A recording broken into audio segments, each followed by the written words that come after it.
Bueno, bienvenidos, bienvenidas a todos y a todas. Vamos a dar inicio a este repaso que vamos a hacer sobre Max Weber, sobre sus principales apuntes, su obra en general. Vamos a intentar hacer un recorrido lo más breve posible sobre este, este hombre, este sociólogo, que es uno de los clásicos de la carrera de sociología y de la sociología en sí.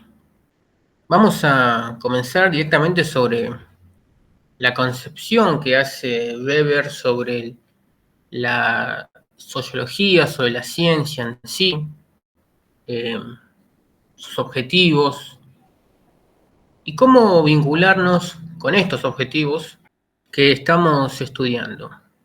Bueno, para empezar, Weber va a enfocarse, esto seguro lo habrán escuchado, como el objetivo del análisis. Weber va a poner al individuo como la unidad de análisis, ¿no? Lo va a considerar como el foco principal. No porque desprecie a la sociedad, sino porque es una cuestión de perspectiva que tiene Weber, donde va a referirse a que los individuos albergan fines intencionales en sus actos. Justamente lo que van a producir son acciones. Y para Weber, el objeto de estudio de la sociología son las acciones sociales. A diferencia de Durkheim, que habla del hecho social, Weber va a ser más puntual y va a enfocarse en las acciones sociales, las cuales son producto de los actos con fines que tienen los individuos. Estas acciones sociales son cualquier tipo de proceder humano, que se van a orientar por las acciones de otros. Estas acciones parten del individuo y son comprensivas y explicativas en sus desarrollos y en sus efectos también. No implican necesariamente una reciprocidad, ya que no todas las acciones son acciones sociales. Esto hay que tenerlo en cuenta. Yo puedo estar acá tranquilamente tomando agua, tranquilamente, ahora, pero eso no es una acción social, es simplemente una acción. Ahora, si yo le convido a una persona un vaso de agua, o voy por la calle y alguien me pide agua y le doy agua, eso ya implica un vínculo entre dos personas, por lo cual ya ahí sí podemos decir que es una acción social. Ya que, bueno, las acciones sociales justamente son como tales cuando se orientan a otro individuo o a otros individuos. Es por eso que Weber habla de los individuos como la unidad de análisis provocadora de estas acciones sociales. Y justamente lo que sí provoca reciprocidad son las relaciones sociales. Las relaciones sociales integran la vida en un carácter transitorio y forman parte de un proceso de formación en disolución. Acciones que comienzan y terminan. Nuestras acciones sociales conforman una telaraña, una red de acciones sociales. Yo, por ejemplo, vamos a poner un ejemplo comercial, ¿no? Para que se entienda. Trabajo en un kiosco y le vendo a una persona material de, bueno, no sé, supongamos que es un kiosco de herramientas, ¿no? Un local de herramientas. Bueno, le vendo a esa persona productos que necesita para construir su casa. Con esos materiales puede desarrollar su casa, él después va a contratar a personas y justamente con esas personas y ese material que ha comprado puede desarrollar su vida, al mismo tiempo genera trabajo, podemos decir. Bueno, si se dan cuenta hay una gran escala de acciones ahí que se van produciendo. Lo mismo ocurre con otros aspectos de la vida. Yo me vinculo con alguna otra persona, esa persona se vincula con otra. Vamos generando, capaz sin darnos cuenta, un gran conjunto de acciones que forman relaciones sociales y que forman nuestra vida y que marcan nuestro mundo y le dan sentido también a nuestro mundo. ¿Ok? Y acá es donde Weber va a diferenciar distintos tipos de acciones. Hay tres tipos de acciones: las acciones racionales, las acciones afectivas y también las tradicionales. Las acciones racionales tienen, podemos decir, algunas categorías. Una es la acción racional con arreglo a fines, en donde el individuo valora racionalmente sus objetivos y planifica actos para poder lograrlos. Por ejemplo, tengo la casa, quiero construirla y bueno, mis acciones se van a basar en cumplir ese objetivo racionalmente. Eso es lo que va a pasar. Quiero hacer la casa, así que todas mis acciones van a cumplir ese objetivo. Ese es un ejemplo.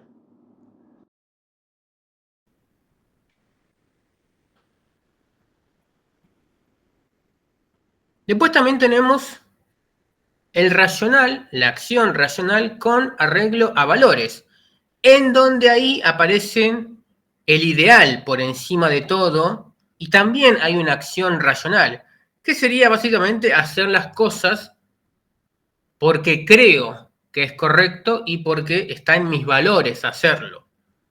Acá podríamos poner varios ejemplos, pero no sé. Voy por la calle, veo que alguien se cae y bueno, me acerco, lo ayudo a levantarse, tengo el objetivo de ayudarlo a levantarlo y lo cumplo. Ahora, no quiere decir que eso me beneficie a mí. Lo hago porque está en mis valores ayudar a los demás, básicamente. Finalmente salimos de la acción racional y nos metemos en la acción afectiva. La acción afectiva básicamente es un tipo de acción que se basa en las emociones y sentimientos que puede tener un individuo, por ende, bueno, una persona. En este caso no hay quizás, en realidad no hay objetivos racionales para cumplir, sino que, bueno, se caracterizan por cierto estado emotivo que puede surgir también en un determinado momento o que pueden estar presentes en la persona. Acá aparece ya un rasgo de impulsividad muchas veces, también no son actos racionales, por ende son actos irracionales. A veces alguien podría decir que no, que son acciones que no convienen hacer o que no benefician, sino que hasta inclusive pueden perjudicar a la persona que las hace. Por ejemplo, una acción que acá podríamos colocar son esas acciones que surgen en el momento, ¿no? Como los reflejos, como el dolor, la ira, ¿no? Por ahí también la alegría o la emoción. Tranquilamente puede pasar. Son acciones que, bueno, de vuelta, se explican por lo afectivo, pero que de igual forma pueden involucrar a otras personas y por eso son acciones sociales.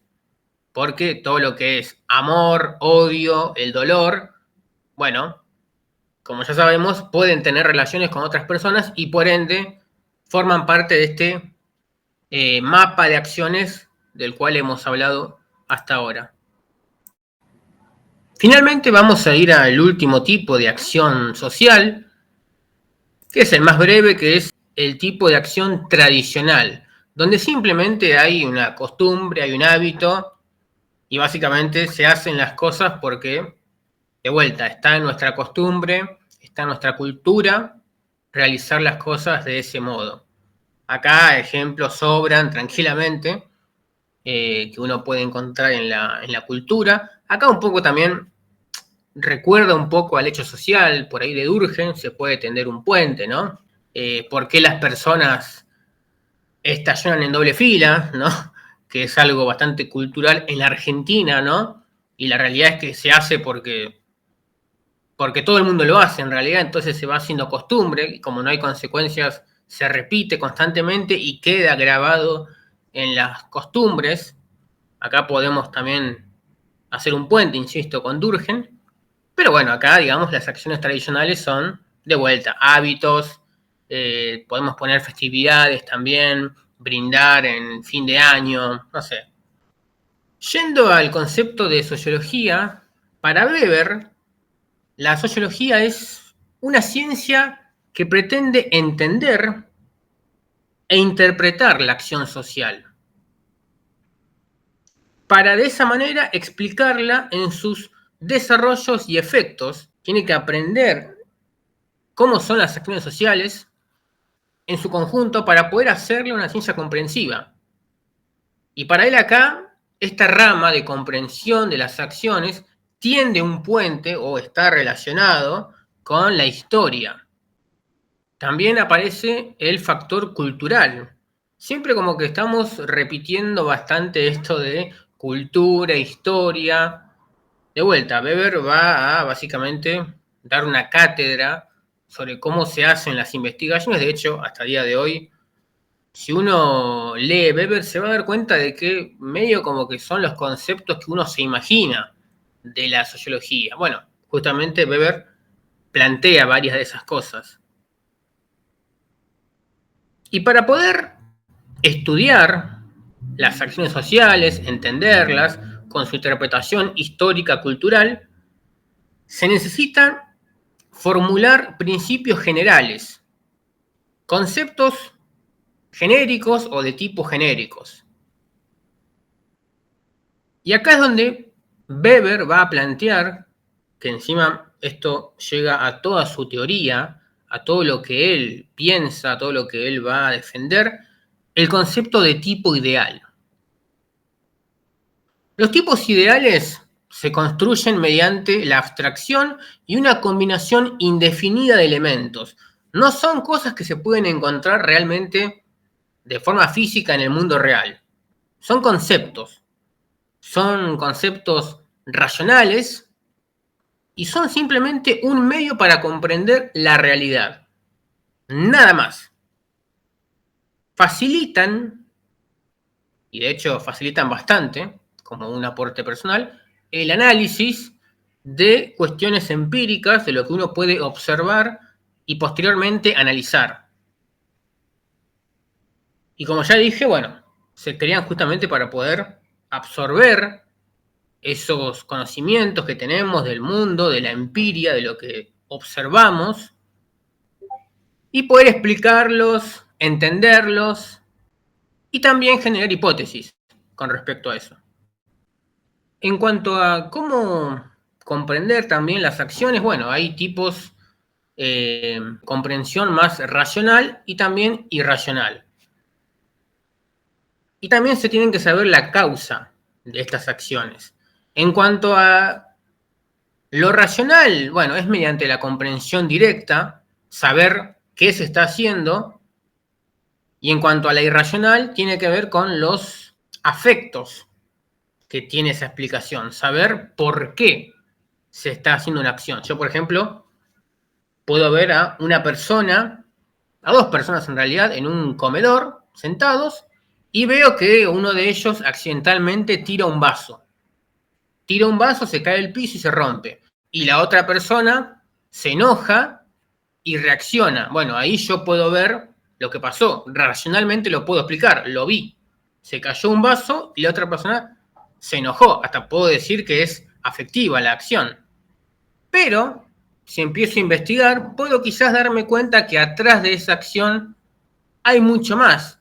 Puede haber un historial de peleas, puede haber un historial de rivalidad, de enemistad, y bueno, cualquier chispa puede encender esa rivalidad tranquilamente. O también puedo llegar a entender que esa persona que tiró el vaso accidentalmente, bueno, no fue tan accidental.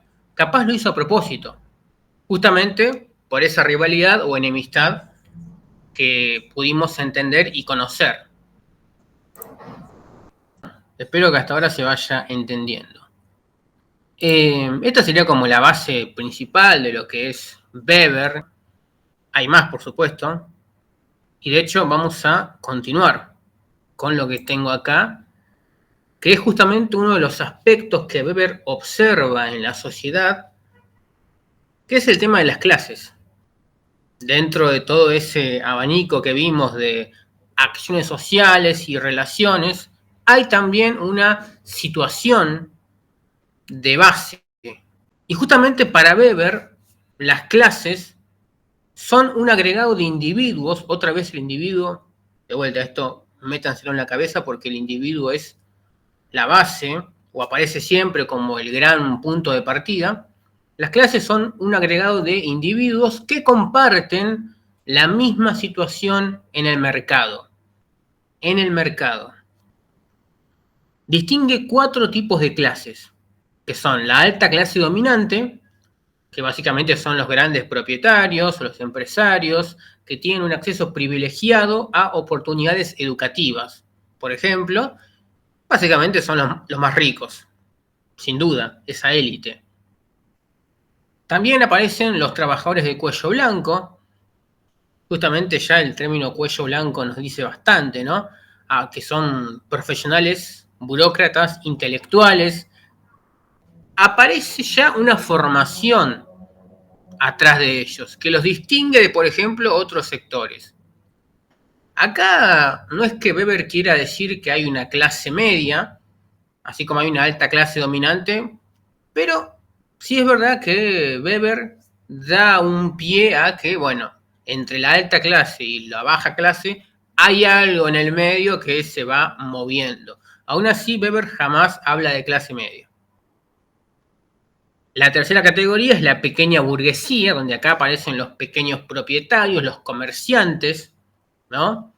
Que tienen una capacidad de ahorro, es cierto, pero que no es una capacidad muy alta, realmente no lo es. Acá podríamos poner por ejemplo, no sé, los dueños de almacenes, que por ahí tienen que atenderlos, tienen que trabajar en sus propios kioscos, que de vuelta tienen una pequeña propiedad, tienen un ingreso, pero no mucho más, no tienen una formación académica detrás, se la arreglan como pueden.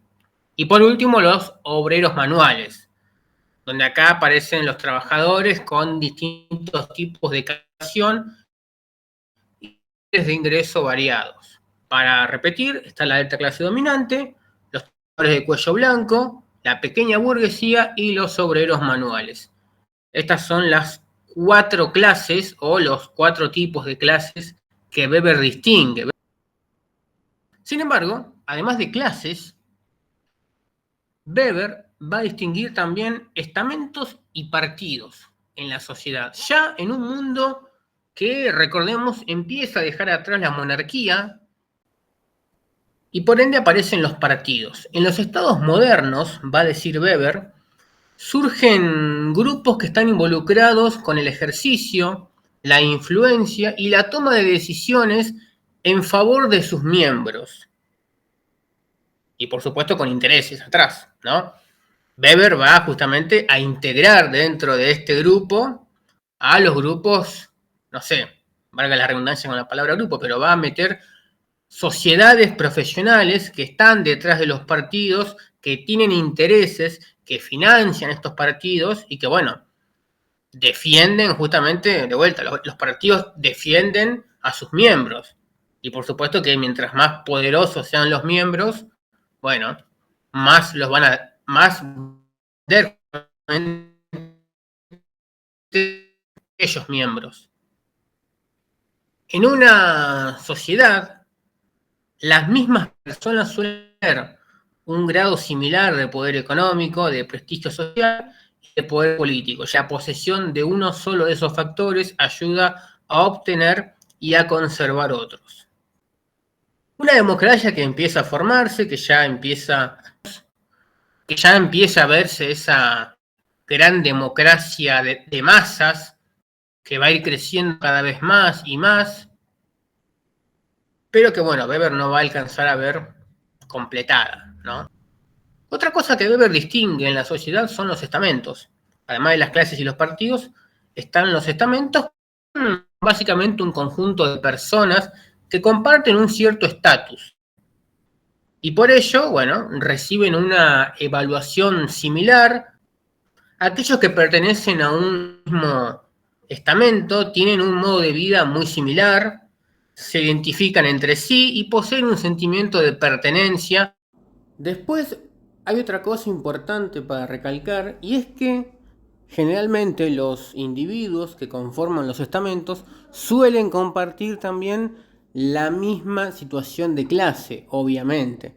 Acá hay varios ejemplos, pero un estamento puede ser la sociedad rural, donde, bueno, esto que decíamos de la alta clase dominante, que son grandes propietarios de tierras y demás, en Argentina durante el siglo XIX, el siglo XX, era la máxima. Y digo esos siglos porque hoy en día como que la sociedad rural ha intentado incluir a sectores medios, pero bueno, la verdad es que la mayoría siguen siendo los grandes propietarios y dueños de tierra.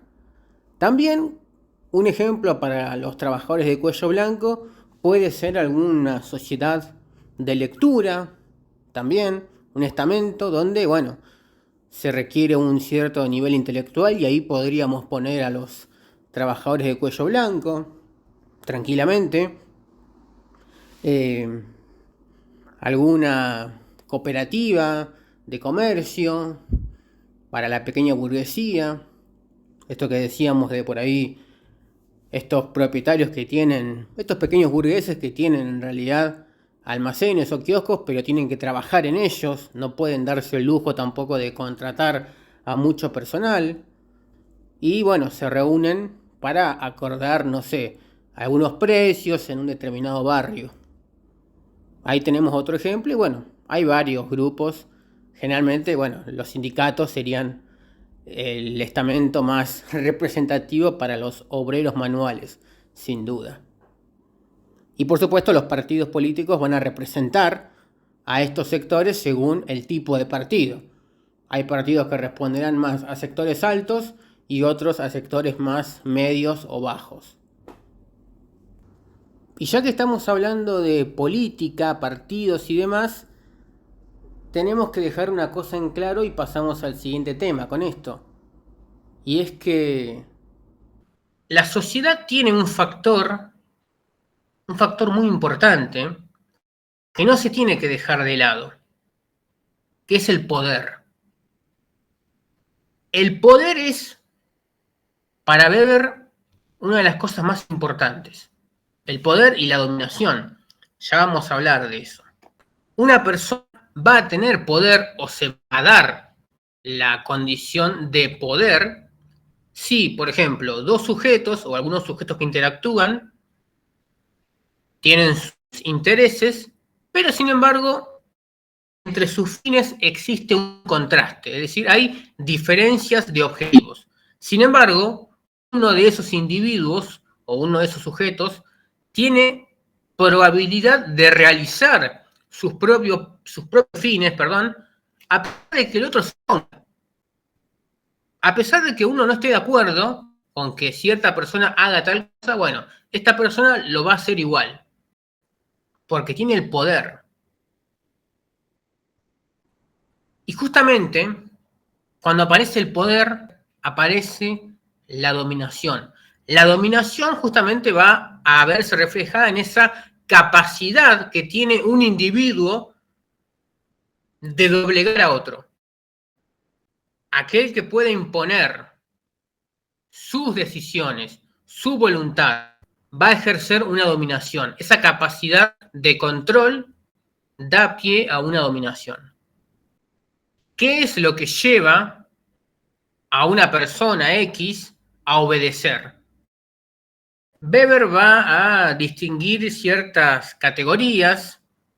Puede haber una cuestión de costumbre, de por qué lo hace, de vuelta, porque es habitual. Puede haber una motivación de interés, tranquilamente, y simplemente el individuo compara las ventajas y desventajas de obedecer o no obedecer y cumple.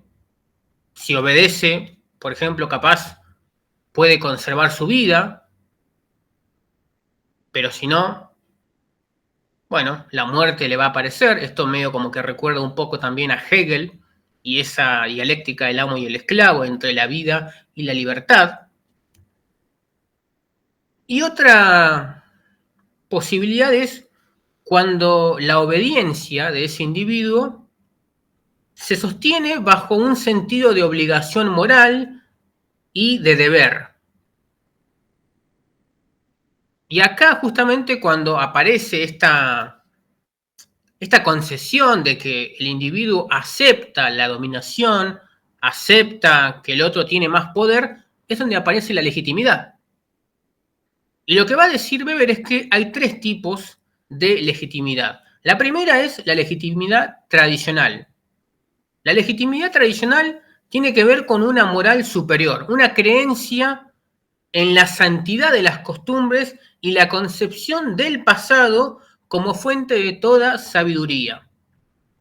O dicho de otra forma, lo hacemos porque siempre se hizo así. Acá, por ejemplo, la monarquía tuvo durante muchos siglos su gran base. ¿Y por qué hacemos esto? Bueno, porque siempre lo hemos hecho así. O hasta inclusive con la justificación de que, bueno, porque el monarca es el representante de Dios en la tierra y el papa es, si se quiere, el interlocutor entre el cielo y la tierra, entre Dios y los creyentes. ¿Y por qué? ¿De dónde viene esto? Bueno, acá aparecen las tradiciones. Y esa perduración en los años, durante tanto tiempo, es lo que le da un valor de categoría sagrada. El tiempo lo vuelve sagrado. El segundo tipo La segunda de legitimidad es la el carismática. carismático, Esta es quizás donde acá aparece la virtud, el heroísmo de un líder, que tenemos una ejemplos figura central, que tiene que ver con las cualidades extraordinarias de un la líder. figura ejemplo, el heroísmo o la y virtud. Que todos los, vamos bueno, a decir, el séquito del pueblo las características que mandan sigue a ese líder. Y producen que ¿Y por qué lo sigue? el Bueno, séquito por sus habilidades, obedezca. Como ya dijimos, el heroísmo, produce que el pueblo, como un gran polis, que un líder, produce que el pueblo siga y esa el líder. persona representa los intereses en este del pueblo, caso es muy difícil que haya una sucesión porque bueno, no es posible, el ya ejemplo que más nada claro en la puede Argentina suceder a alguien es el tan caso de Perón. carismático Domingo Perón reúne y magistral. todos estos atributos. Acá podríamos poner como ejemplo al peronismo, Otro tranquilamente. ejemplo de legitimidad carismática es posible Hitler. que haya un peronismo Y acá sin Perón, vale justamente un movimiento Weber, que tiene por ejemplo, el nombre del líder esto en o el Alemania, líder en plena en el República cartel, de bueno, Weimar, tras la si no Primera está Guerra más Mundial, esa persona es justamente en difícil un ámbito de mantenerla. caos. Salvo él que habla de, sus este tipo de legitimidades ideales que hace que el y pueblo valores sean tan fuertes que puedan trascender se la banque muerte. cierto momento. Pero bueno, no voy a meterme Muchos acá en cuestiones alemanes, políticas, pero y alumnos es un suyos debate. van a Es interpretar un estas debate. lecturas Acá y el van a decir carisma que lo del que líder Alemania es lo más necesita importante, ¿ok? justamente una Quédense figura central, y una figura, sus facultades una van a única morir figura con a la él. cual verse representados y seguirla. De forma, buscando un vemos poco que reconstruir lo que fue su, Bismarck en la ¿cómo creación decirlo? del Imperio Sus Alemán, del virtudes, Segundo Reich.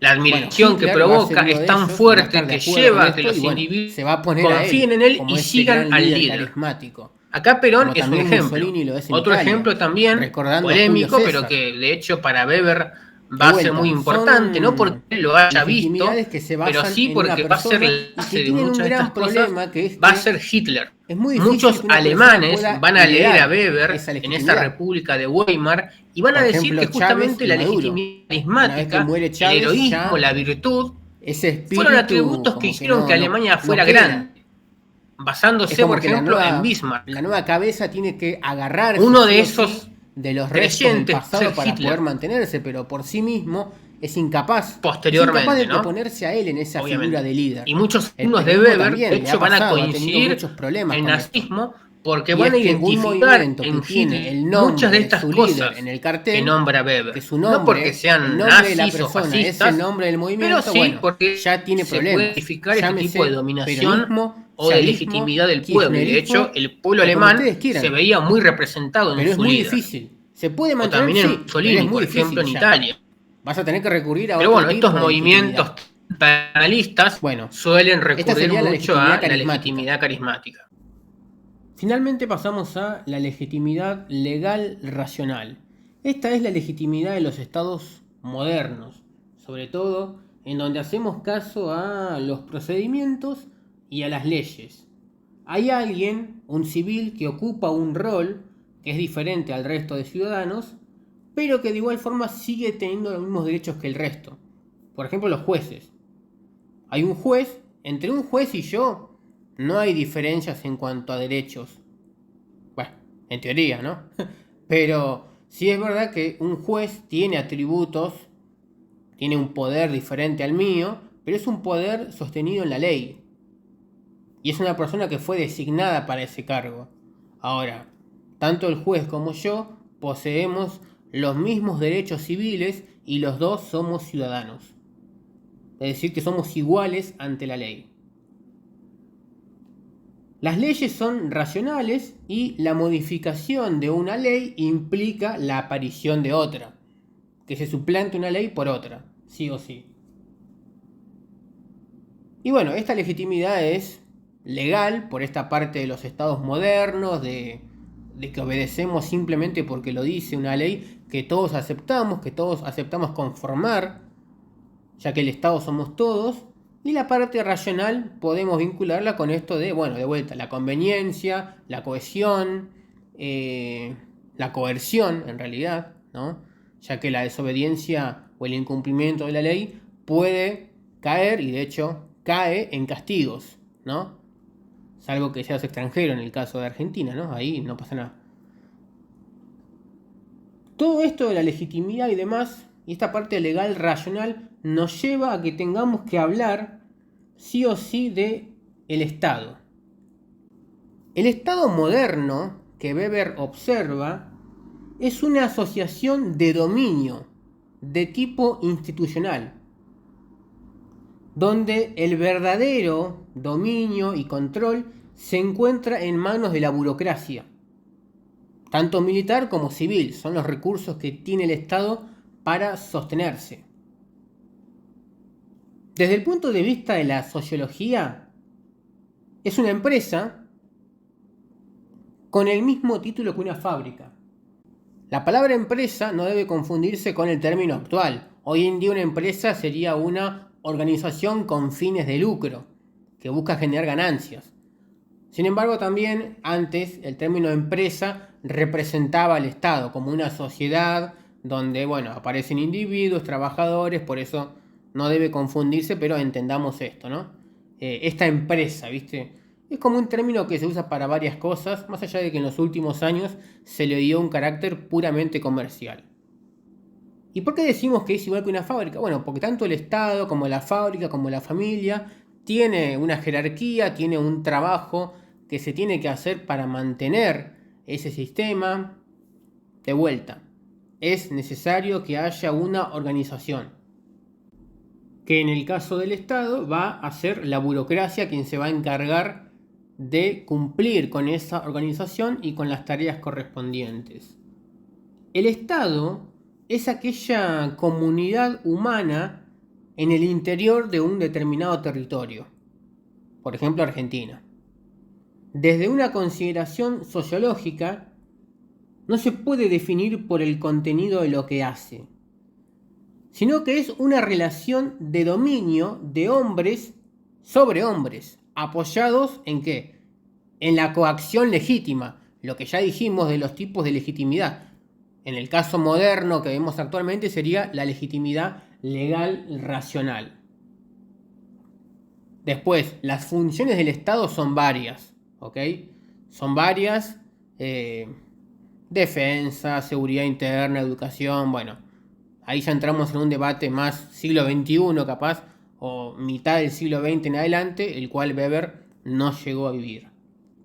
La política, justamente, va a ser la aspiración a la participación en el poder.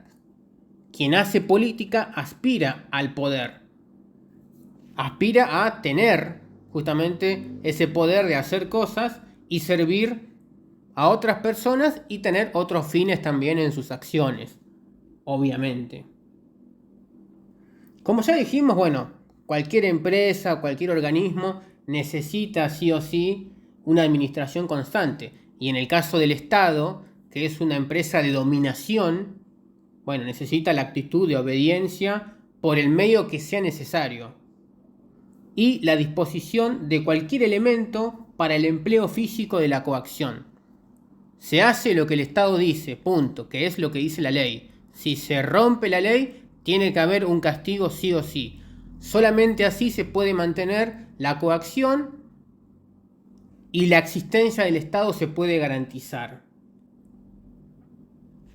En el Estado actual, la separación del cuerpo administrativo, de funcionarios y de los trabajadores administrativos se ha llevado a cabo por completo. Hoy en día tenemos estados totalmente realizados, o por lo menos tenemos la idea total de lo que es el Estado y de cómo funciona. Sin embargo, en aquel momento Weber veía a los nuevos estados incorporando masas en gran cantidad, y bueno, estaba viendo ese crecimiento y ese cambio de época. Yendo a la política, para poder después seguir con eso de la democracia de masas, y con eso cerramos el tema del Estado, hay dos maneras de hacer política. Hay dos maneras. Aquel que vive de la política y aquel que vive para la política. Esto seguro lo habrán escuchado en algún discurso, leído en algún libro, artículo, diario, no importa, pero esta definición es muy famosa y es bastante conocida. Vivir para la política o vivir de la política. Aquel que vive para la política hace de ella su vida, es decir, la política se convierte en su vida. Goza de la posición del dominio que ejerce porque su vida se basa en eso, básicamente, en ejercer el poder. De ahí a qué se hace con el poder ya es otra cosa, ya es otra discusión. Y además, el motivo de sus acciones, o más bien sus acciones, son independientes de los ingresos. ¿Ok?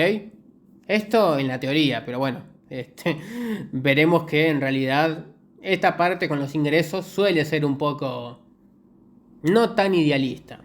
Sin embargo, donde Weber es consciente a pleno es en aquellos que viven de la política. Y es que los que viven de la política aspiran exclusivamente a entrar en ese mundo únicamente por los ingresos. Es decir, el que vive de la política solamente lo hace por la plata. Acá, totalmente. Weber dice que los que dominan no deben vivir de la política y no hacer de ella beneficios de sus intereses económicos privados. Bueno, este es el ideal de Weber de lo que debería ser. Lamentablemente está lo que sucede y bueno, claramente los políticos adquieren poder y hacen con ese poder negocios privados y hacen la suya, ¿no? Vale este gobierno, el anterior, el otro, en cualquier país del mundo, sin duda. La burocracia moderna, esta burocracia que sostiene todo este Estado, se distingue por la especialización y preparación de profesionales racionales.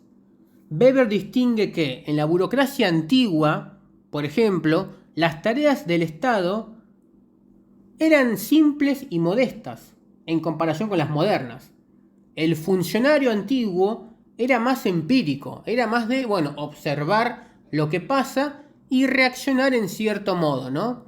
Justamente lo que decíamos de la monarquía, los estados más observadores donde no había tanta participación y donde había menos responsabilidad. Sin embargo, en los estados modernos, cada día la preparación debe ser mayor. Cada día debe ser mayor la preparación. Dentro de todo este proceso de burocracia y demás, es donde Weber va a incluir también el concepto de la jaula de hierro. ¿Qué es la jaula de hierro? Es un concepto, simplemente, donde, describe que toda esta racionalización, toda esta burocratización que sufren los individuos para adaptarse a la nueva vida del Estado, al Estado moderno y demás, lleva a que los individuos, al vivir en toda esta mecanización y toda esta órbita de profesionalismo, por así decirlo, terminan deshumanizándose. ya que la eficiencia o la búsqueda de la eficiencia, el cálculo y el control terminan limitando las libertades y la autonomía de las personas. Es una metáfora de cómo, se va perdiendo la humanidad, básicamente, ¿no? De cómo el ser humano se pierde a sí mismo. Recuerda un poco al concepto de alienación de Marx, pero no debe confundirse. En cierta forma, todos los autores van a hablar de cómo el individuo de cierta forma sufre ante los cambios estructurales que la humanidad experimenta. Y en este caso Weber se va a referir a esto en toda esta búsqueda de, el Estado moderno por cumplir sus objetivos en base a sus nuevas condiciones. Y antes de irnos, hay un tema que quiero tocar, que es uno de los más fascinantes de Weber, que es la ética protestante y el espíritu del capitalismo. Este es el nombre de un libro donde Weber vincula los orígenes del capitalismo, el sistema donde él vive, por supuesto, y donde seguimos viviendo, vincula sus orígenes con la aparición del protestantismo en su momento. Recordemos que el protestantismo es una rama, si se quiere, en realidad es una rama del cristianismo, pero que choca bastante con el catolicismo, ¿no? Principalmente en la interpretación de cómo vincularse con Dios, de cómo vincularse en la vida social. Algunos dicen que, Durkheim también va a hablar sobre esto, ¿no? De que los protestantes suelen tener menos cohesión social. Hay una pregonancia más del individuo en el protestantismo, de que ya no hace falta ir a la iglesia para encontrarse con Dios, sino que Dios está en todos lados y uno mismo desde su casa puede encontrarse con Dios. Esta religión está muy está muy presente en el norte de Europa y en Estados Unidos, son los grandes focos. Y claro, uno dice, está buenísimo esto de no tener que ir a la iglesia, pero también hay un factor de, el individuo ya no tiene que estar en comunidad. La iglesia, esto de la iglesia, los domingos y demás, representa un factor de unidad. Si bien los protestantes siguen yendo a la iglesia, ya es verdad que no reconocen al Papa como la autoridad máxima, sino que la Biblia es la autoridad principal y mientras vos tengas una Biblia, ¿qué más necesitas? ¿No? Y justamente estos mandamientos de libertad, que dan más libertad al individuo, Weber va a encontrar que ahí aparecen muchos principios del capitalismo. Esto de no codiciar bienes ajenos, de respetar al otro, de respetar la propiedad privada, ¿no? Ya estos términos de libertad, de la vida, de que uno mismo es su propiedad privada, es decir, la propiedad privada de uno arranca consigo mismo, son justamente, vos ves los principios del capitalismo y son prácticamente iguales. Y de hecho muchos defensores del liberalismo defienden el protestantismo y suelen chocar con el catolicismo, que suele tener un sentimiento más de comunidad, por así decirlo, ¿no? Ser más comunitario en realidad que los protestantes. Weber va a decir que en esa reforma que se hizo y que la iglesia tuvo que adaptar y cambiar varios de sus principios para no perder fieles, básicamente, hay ahí una conexión muy importante entre el capitalismo y el protestantismo. Obviamente que esto lo estoy diciendo muy por encima, hay un libro entero sobre esto, invito a que lo lean porque está excelente, pero es para que sepan que Weber habló de muchas cosas en su vida, es uno de los temas más fascinantes que tiene. Así que si el suicidio para Durkheim, en mi opinión, es una obra maestra, la ética protestante y el espíritu del capitalismo es la obra maestra de Weber. Son desde luego dos trabajos que yo recomiendo para leer si te gusta la sociología. porque ahí tenemos dos ensayos muy buenos, dos trabajos muy buenos y que sin duda demuestran que esta carrera, que esta profesión es muy interesante. No solamente sermón y teoría como estuvimos durante casi 50 minutos. Yo quiero agradecerles a todos y a todas por haber escuchado esto, si llegaron hasta acá. Y nada, nos encontraremos en la facultad y ojalá que les haya servido todo este resumen, no tan resumen, sobre Max Weber. Nos vamos a ver en algunos encuentros ahí, seguramente, grupos de estudio, y si no, de vuelta nos cruzaremos por los pasillos de la facu. Muchas gracias y hasta la próxima.